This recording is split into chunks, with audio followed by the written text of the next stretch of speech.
doa pasti diijabah, walaupun proses melalui 3 hal.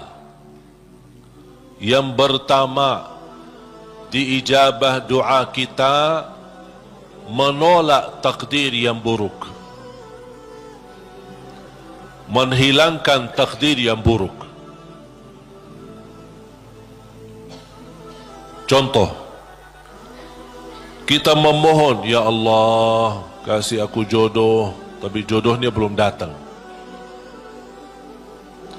Ternyata dalam takdir, karena kita sering berdoa meminta sesuatu, Allah sudah ijabah, tapi Allah memilih daripada memberi jodoh, ada yang lebih daripada itu. Apa? Ternyata ada takdir yang jauh lebih buruk daripada jodoh yang kita minta. Makanya Allah geserkan takdir buruk itu karena doa kita.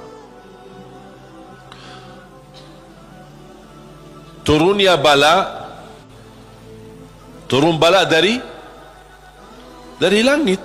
Bala turun dari langit. Doa naik dari bumi, dari kita. Pas di udara bertemu, bala sama doa berantem.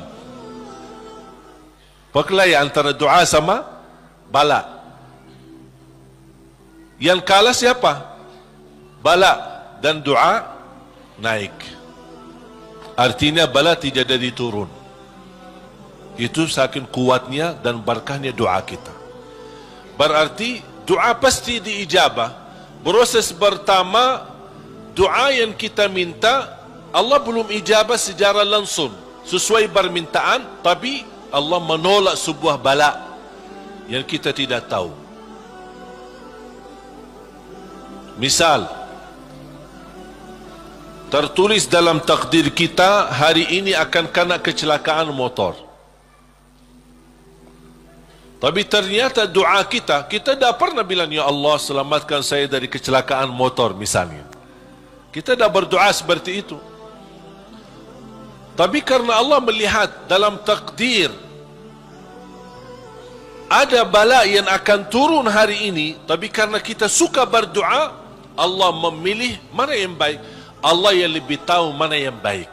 Apakah ijabah sesuai permintaan atau Allah memberi penggantinya yang lebih baik. Ternyata penggantinya yang lebih baik, Allah memilih tolak bala. Allah bisa saja kasih jodohnya, tapi karena kecelakaan motor, nanti merasa nyesal. Aduh, baru sudah nikah atau ketemu jodohnya, malah dirawat di rumah sakit. Kesal nggak? Merasa, aduh gimana gitu. Makanya percaya jamaah sekalian, pilihan Allah itulah yang terbaik. Ada orang minta sama saya, boleh nggak saya berdoa? Saya suka sama seorang misal, saya jatuh cinta sama dia.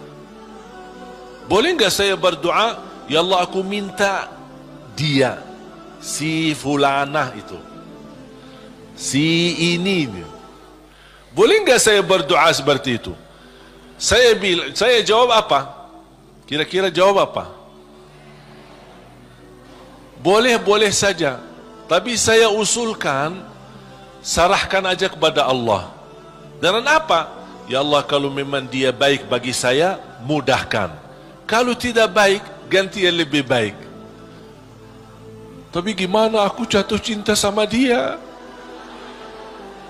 Itu beda urusan. Yang kedua, diijabah doa kita dan diberi oleh Allah Subhanahu wa taala sesuai permintaan. Apakah saat ini atau besok atau bisa lama, tapi kita percaya pilihan Allah itulah yang terbaik. Yang ketiga, doa yang kita minta atau yang kita selama ini bermunajat, ternyata bala masih terus menimpa kita, musibah kita terus ketemu. Selesai satu masalah, tambah lagi masalah. Kemudian permintaan yang kita minta juga belum ketemu. Saya minta kerjaan yang bagus, belum ketemu. Saya sudah berusaha melamar kerja sana sini, belum ada. Terus mana doa aku selama ini, mana? Ternyata yang ketiga, contoh ni yang di ketiga. Yang ketiga apa? Allah simpan doa kita buat di akhirat. Berarti tak ada yang hilang di sisi Allah. Kalau tidak tertolak bala, tidak diijabah sesuai permintaan, berarti yakini, oh disimpan di akhirat.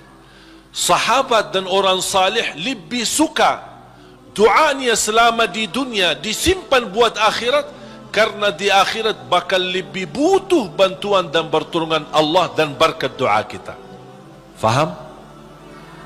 Walaupun sifat manusia ingin melihat secara langsung, minta, ya Allah minta rumah, ada rumah. Minta ini, ada ini.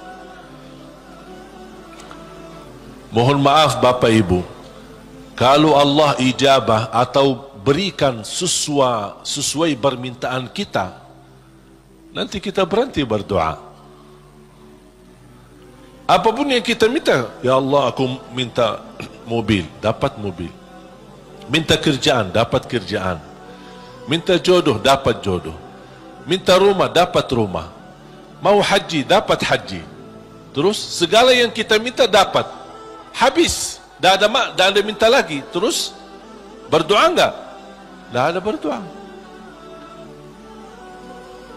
Tapi kalau Allah belum kasih, kita doa lagi enggak? Doa, minta lagi.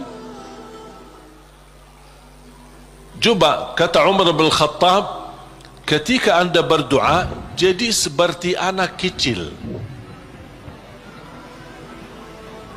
Anak kecil kalau dia minta sama ibunya gimana?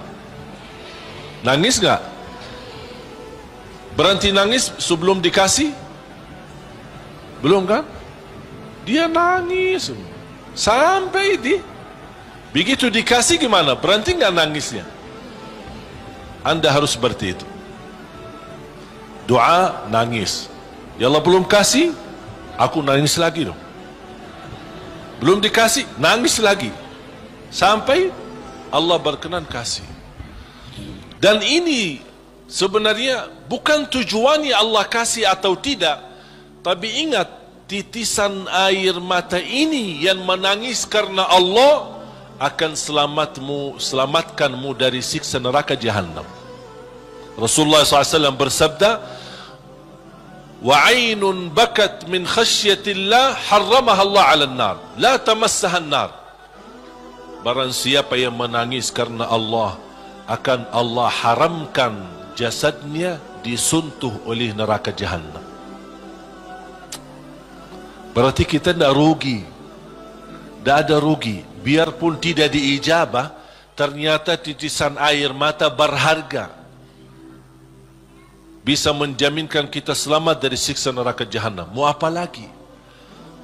Nangisnya berharga, doanya pasti diijabah, dan cukup dari doa kita sudah membuat ibadah atau membawa sebuah ibadah yang dicintai Allah, karena Allah suka bisikan hamba. Apalagi kalau lama tak berdoa, Allah merindukan suara doanya kita. Apalagi doa yang tulus dan ikhlas. Makanya kadang-kadang kalau kita tidak diberi doa, atau tidak beri permintaan, atau tidak beri permohonan kita, terus kita berdoa terus sampai diuji, sampai di macam-macam, sampai kita merasa sudah tertekan, tidak kuat. Kira-kira bisikan doa kita seperti apa nanti? Dalam keadaan doa, dalam keadaan susah atau senang?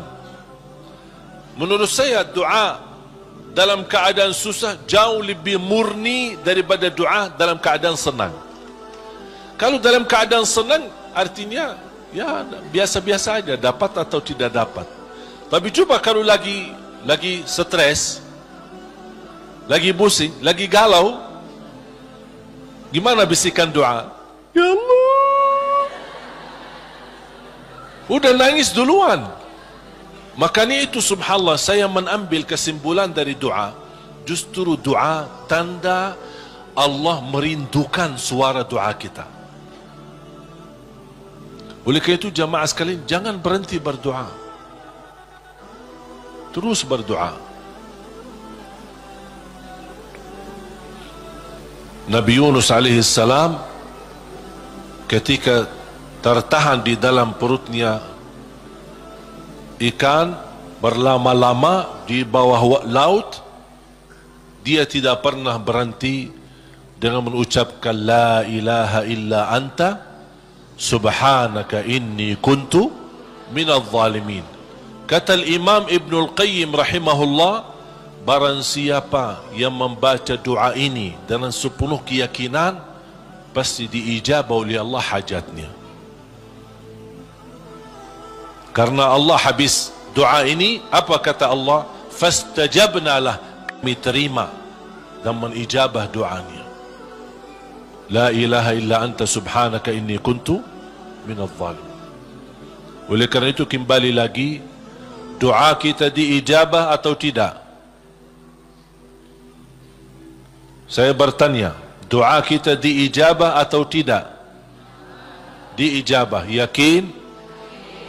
Terus berdoa. Dalam keadaan apapun selalu kita berdoa.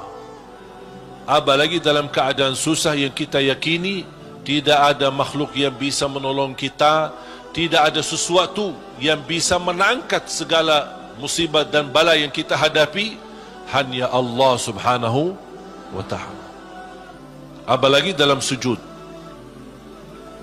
sempatkan dalam sujud, karena Rasulullah SAW bersabda, aqrabu ma yakunu al-abdu ila rabbi wa huwa sajid. Hamba ketika dalam keadaan sujud, posisinya sangat dekat kepada Allah. Makanya di akhir hadis Rasulullah SAW bersabda, fa'akthiru minad du'a, barbanyalah doa. Bisa menikmati doa insyaAllah mulai hari ini. Doa menurut saya sesuatu hubungan yang sangat indah sama Allah.